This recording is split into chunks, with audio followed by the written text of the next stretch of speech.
Europe 1, il est 8h33 à l'heure de la revue de presse avec vous Samuel.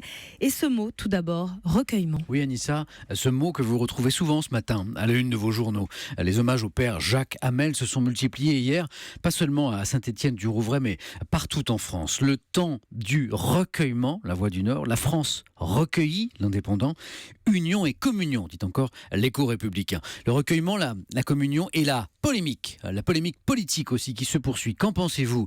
Pour le Courrier de l'Ouest et la République du Centre, eh bien c'est tout vu. Les politiques attisent, les religieux apaisent, l'union des religions, la division politique. La polémique qui se poursuit donc après les attentats. Oui, polémique ou nécessaire débat. Tout dépend, vous l'avez compris, si on se place du côté du pouvoir ou de celui de l'opposition. Et ce débat, le journal L'Opinion, ce matin, le résume bien. Aujourd'hui, c'est la justice qui est mise en examen. Faut-il rogner nos libertés individuelles pour sauvegarder la sécurité? Les juges ont-ils les moyens juridiques et financiers pour agir? Sont-ils trop indépendants?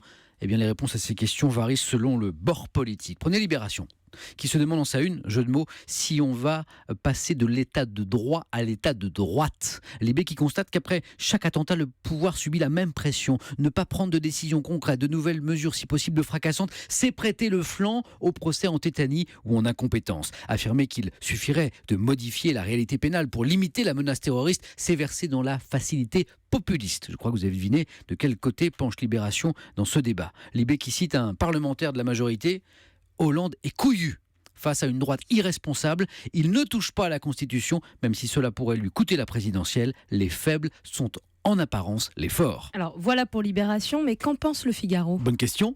On prend cet édito signé Laurence de Charette. Anticonstitutionnel. Ce mot auquel l'exécutif semble prêter le pouvoir magique de clore, voire d'interdire le débat sur l'opportunité de renforcer l'arsenal terroriste. Laurence de Charette se moque aujourd'hui anticonstitutionnellement dans la bouche de l'exécutif à de faux airs. Attention Anissa, je me lance parce que c'est toujours risqué avec ce mot. De faux airs de supercalifragilisticexpialidocious. Bravo. Pas mal. Ce mot prétexte qu'on prononce dans l'univers de Mary Poppins.